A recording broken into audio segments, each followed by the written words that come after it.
Le Christ est ressuscité. Car chaque dimanche, c'est la fête du Christ ressuscité, même l'Épiphanie.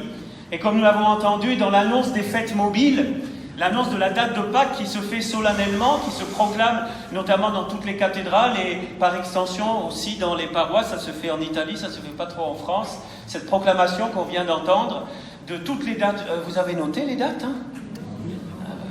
En fait, il faudrait sortir les agendas au moment. Je vous ai pris de court, je ne vous ai pas prévenu, parce que ça arrive qu'une fois dans l'année, mais on note toutes les dates d'abord pour y être, comme tous les dimanches évidemment, pas que ces dates-là. Voilà, et nous avons entendu cette proclamation du mystère du salut qui se déploie tout au long de l'année. Ce mystère qui se résume dans ce mystère que nous fêtons en ce moment, l'incarnation rédemptrice du Fils de Dieu. C'est pas des gros mots, hein. C'est très simple, c'est le Fils de Dieu qui se fait chair, pleinement Dieu, pleinement homme, dans la même personne qui s'appelle Jésus-Christ de Nazareth, qui est né dans le sein de la Vierge Marie par l'opération du Saint-Esprit, qui a grandi, qui a prêché, qui a annoncé le royaume de Dieu, qui a fait des miracles, qui a libéré ceux qui étaient enchaînés, qui a souffert, qui est mort, qui est ressuscité, qui est monté au ciel et qui nous a envoyé l'Esprit Saint. Le Saint-Esprit, oh, vous me faites peur là. Réveillez, le Saint-Esprit, bien sûr, ou l'Esprit Saint. Bon, c'est le même, hein. Le Saint-Esprit, grâce auquel nous sommes ici ce matin pour écouter la parole de Dieu, pour recevoir le corps et le sang de Jésus, pour être renouvelés, pour que nous ne soyons plus des chrétiens pratiquants. Amen. C'est ce que je vous souhaite, de ne plus être pratiquants. Voilà, chrétiens pratiquants, c'est fini. On ne veut plus de chrétiens pratiquants. On veut des amoureux de Jésus. Amen, ou pas amen? Parce que ça sert à rien de le pratiquer.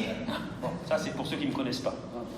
Mais ceux qui me connaissent, vous savez qu'on le redit régulièrement. Malheureusement, on a réduit le fait d'être chrétien souvent à pratiquer, aller à la messe, aller au culte, aller au temple, aller à l'église. N'importe quoi.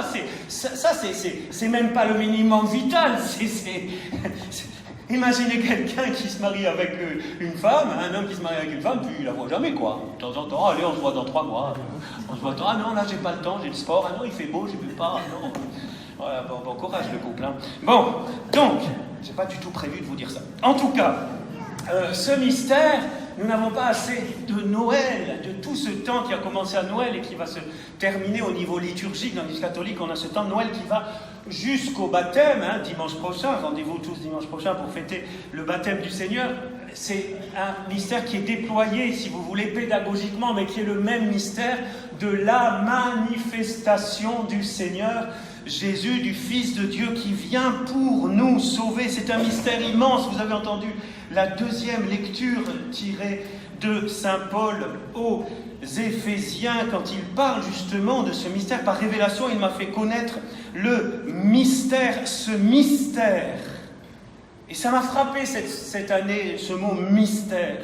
Un mystère comme il n'y en a jamais eu avant et comme il n'y en aura jamais après. Ce mystère attendu depuis toujours et qui est maintenant, dit Saint Paul, porté à la connaissance, qui n'avait pas été porté à la connaissance des hommes des générations passées, comme il a été révélé, souligné 3 fois, maintenant à ses saints apôtres et aux prophètes, dans l'Esprit. L'Esprit Saint est toujours là, sans lui, on ne peut rien faire.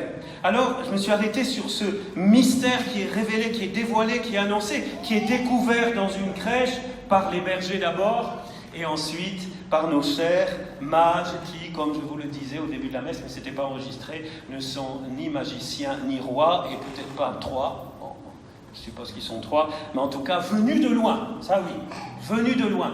Aujourd'hui, c'est la fête où on prie spécialement pour que tous puissent reconnaître Jésus. Alors, arrêtons-nous un moment sur ce mystère, le mystère du salut. Vous savez, le mot même est piégé. Mystère. Oh, c'est mystérieux. Donc, on rentre tous à la maison, hein. Si c'est mystérieux, ça ne sert à rien. En fait, je suis allé voir dans un dictionnaire.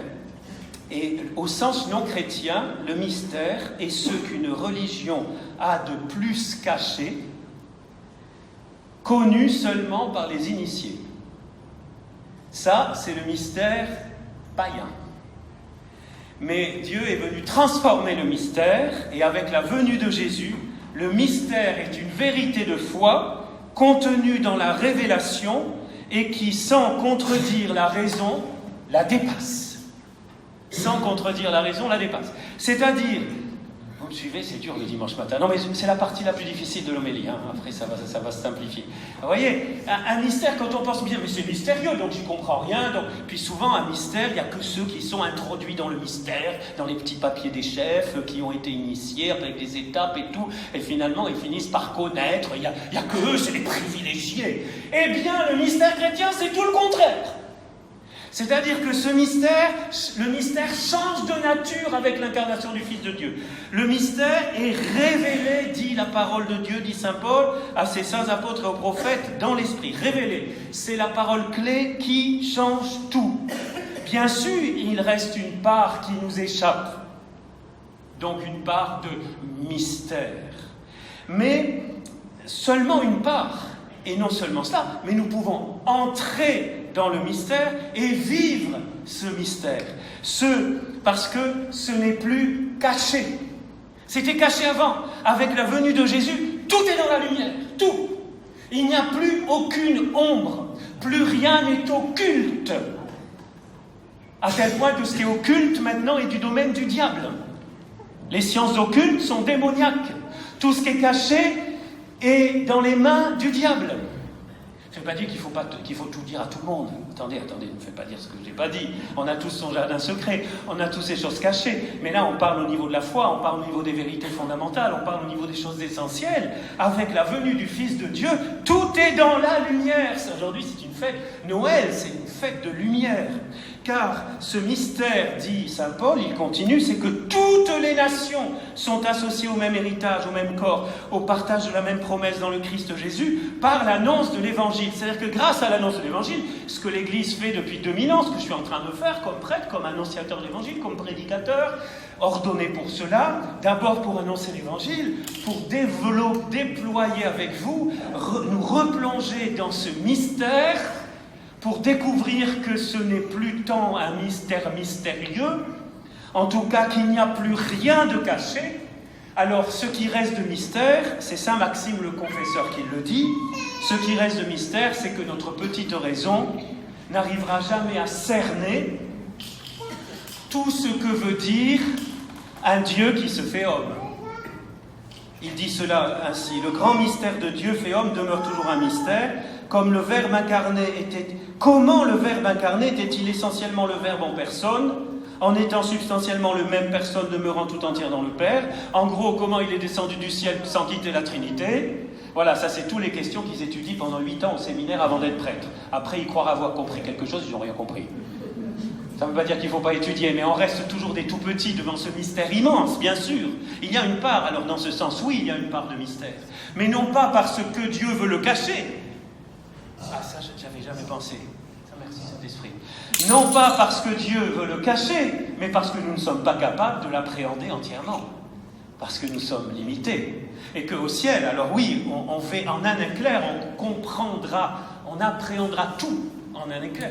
Ici, on est encore limité, donc il y a une part qu'on n'arrive pas, et c'est pour ça qu'on n'a pas assez de toute notre vie, nous n'avons pas assez de toute notre vie pour rentrer dans ce mystère, pour découvrir des nouvelles facettes du mystère. C'est génial, on ne s'ennuie pas avec Jésus, amen ou pas amen? Amen.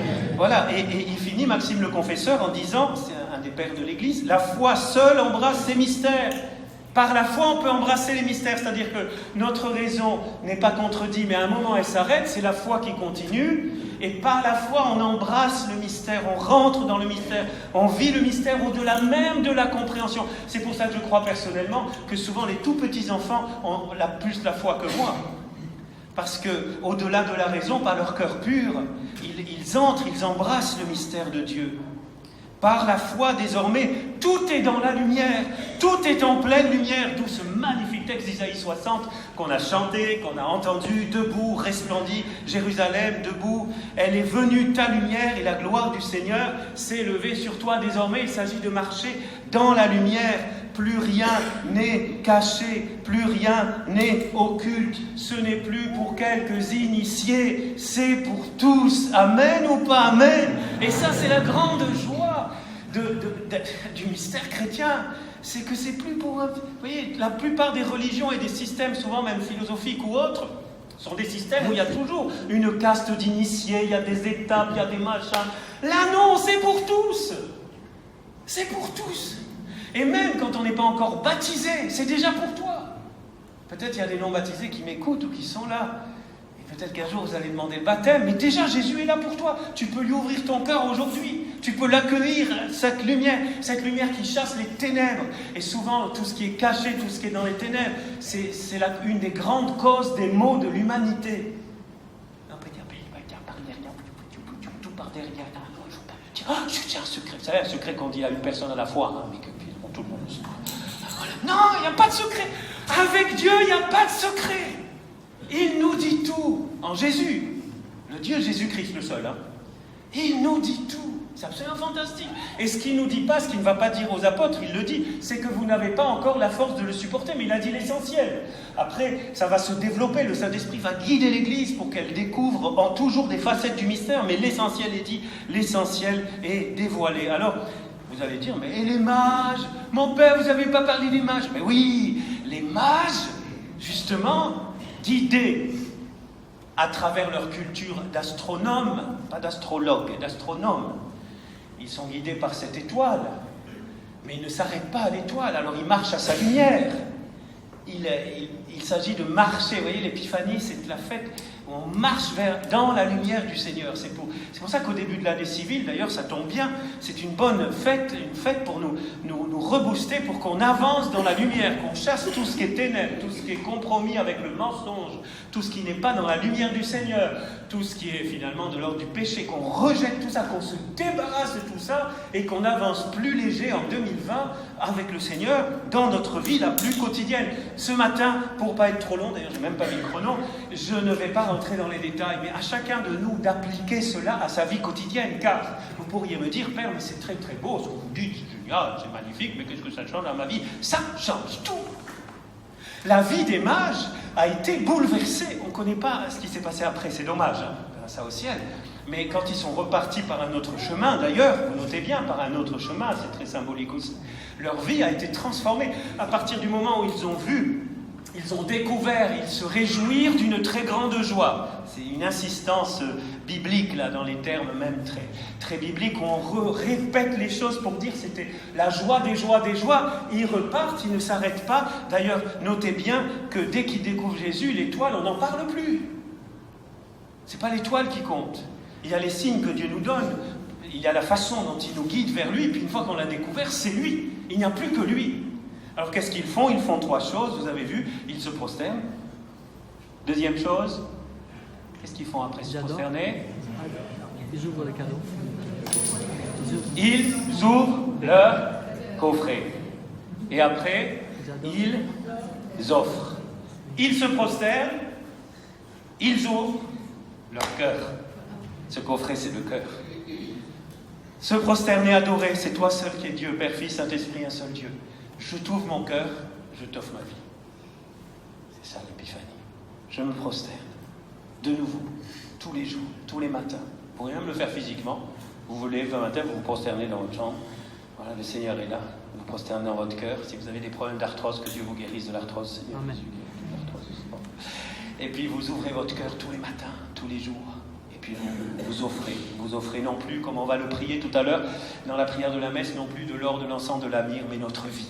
On te donne notre vie, toi qui nous as donné. Ils découvrent, et puis ils repartent. Ils repartent et on imagine que comme les bergers, et je vais finir avec ça, c'est très important, la fin est très importante, fondamentale. On ne sait pas la fin de l'histoire pour les mages, on la connaît pour les bergers. Et j'imagine que les mages ont fait la même chose. Ils n'ont pas pu tenir pour eux ce trésor. Ils ont dû en parler à tous leurs copains mages d'Orient. D'Irak, d'Iran, d'ailleurs on prie en ce moment pour l'Iran, entre parenthèses, et pour la paix dans cette partie du monde, ils venaient de ces coins-là. Hein. Et donc ils ont dû en parler à tout le monde, avec enthousiasme. On a trouvé celui qu'on attendait, celui que le monde attendait. Et leur vie a été transformée. Voyez, la leçon des mages de Bethléem, enfin de la crèche, aujourd'hui, c'est pas la fève, même si ne manger la galette des rois que le jour de l'épiphanie, pas il y a 15 jours. Hein. Laissez pas le commerce vous bousiller les bonnes traditions. Hein. Mais quand vous tirerez les fèves là tout à l'heure, rappelez-vous, ces mages. Ouvrez Matthieu, pourquoi pas Matthieu, chapitre 10, relisez ce passage. Et demandons-nous, Seigneur, est-ce que je décide aujourd'hui de nouveau, parce que c'est bien de se souhaiter la santé, j'ai rien contre, je vous souhaite à tous aussi la santé, mais on se souhaite la santé, mais je peux être en bonne santé et vivre dans les ténèbres, vaut mieux être malade et dans la lumière qu'en bonne santé dans les ténèbres, ceci dit, vaut mieux être en bonne santé dans la lumière. Mais... Ça c'est, d'accord, ok. Mais puissions-nous souhaiter de marcher dans la lumière. Et il n'y a qu'une solution pour marcher dans la lumière. Marcher avec celui qui est la lumière du monde. Avec lui. Sans lui, c'est pas possible. Marcher avec lui, le rechoisir. Et cela est très très concret. Parce qu'après, c'est le vivre aussi ensemble. Pas seulement personnellement. Notez que si ils sont 3, les mages, selon la tradition, c'est aussi beau de voir ça. C'est comme déjà une préfiguration de l'Église. Il y a les 3 dans la crèche, il y a Marie, Joseph, Jésus, il y a les 3 mages, il y a toujours une équipe, vous voyez, il y a les bergers, il n'y a pas des singles là, ou des espèces d'individus tout seuls, comme ça, des espèces d'électrons libres. Non, bien sûr que chacun avait sa personnalité, chacun a offert d'ailleurs le don qu'il avait. Ils n'ont pas tous offert la même chose, mais ils étaient ensemble et ils sont repartis ensemble. Et j'aimerais, pardonnez-moi, enfin non, ne me pardonnez pas, il n'y a pas à me pardonner. Pourquoi je dis pardonnez-moi, je ne sais pas. Mais vraiment, il y a là une grâce à demander, une décision à prendre de rechoisir l'Église. De rechoisir l'Église comme ma famille. De rechoisir l'Église comme le lieu où je vais pouvoir approfondir cette relation avec Jésus. Et où je vais pouvoir me mettre au service. Où je vais pouvoir, avec mes frères et sœurs, dans la communion d'église, annoncer Jésus, témoigner, me former aussi pour cela. Et même si c'est un combat, vous avez vu qu'ils sont repartis par une autre route parce qu'ils ont été avertis que Hérode, il n'avait pas des bonnes intentions. Et on n'oublie pas aussi, en ce jour particulièrement missionnaire, tous ceux qui souffrent pour le nom de Jésus. Les plus de 240 millions de frères et sœurs persécutés dont les médias ne parlent quasiment jamais, les médias non catholiques, non chrétiens bien sûr, ne parlent quasiment jamais. Plus de 240 millions qui risquent physiquement leur vie, sans parler de tous ceux, parfois même nos enfants dans nos écoles de la République française, qui sont calomniés parce qu'ils osent parler de Jésus, qui sont repris parfois par leur maître d'école en pleine classe devant tout le monde. Ça existe dans notre France, soi-disant libre et démocratique. La persécution parfois est sournoise et on a beaucoup de témoignages d'enfants qui ont un courage extraordinaire, qui sont fiers de leur Jésus et qui n'ont pas honte d'en parler, même s'ils se font parfois même taper dessus et vilipendés par leurs professeurs. Voilà, donc les amis, courage. Ayons le courage des mages, sans faire de rime, mais allons de l'avant, accueillons la grâce de l'épiphanie, que ce soit pas simplement une crise de foi en plus à cause de la frangipane, bon, pas trop quand même, que ce soit pas simplement, voilà, les mages, mais que vraiment ce soit aujourd'hui, au début de l'année civile, c'est vraiment providentiel, que ce soit l'occasion de nous redécider pour marcher dans la lumière, pour chasser les ténèbres, pour découvrir sans cesse ce mystère, pour nous y plonger par la liturgie, par la parole de Dieu, par les services, par tout cela, et sans oublier d'inviter ceux que nous rencontrons. Viens, j'ai découvert un mystère. Vous pouvez commencer comme ça. J'ai un grand mystère à te révéler. Waouh, un mystère. Vous maintenez le suspense un peu. Puis vous invitez à une soirée Jésus guéri, à une messe, à un rassemblement, à une convention, à quelque chose. Vous invitez. Après, vous avez fait votre job. C'est le Seigneur qui touche les cœurs. C'est le Seigneur qui a touché les cœurs. C'est le Seigneur qui a guidé les mages à travers l'étoile. Le Seigneur sait comment guider chacun vers lui, vers son cœur. Merci Seigneur, car tu es la lumière du monde. Tu es la lumière de notre vie. Resplendis encore dans nos vies, pour que par cette lumière, beaucoup soient attirés à toi, te découvrent, et puissent eux aussi, comme nous en ce jour, Seigneur, se prosterner devant toi, t'ouvrir leur cœur et t'adorer, toi qui règnes pour les siècles des siècles. Amen.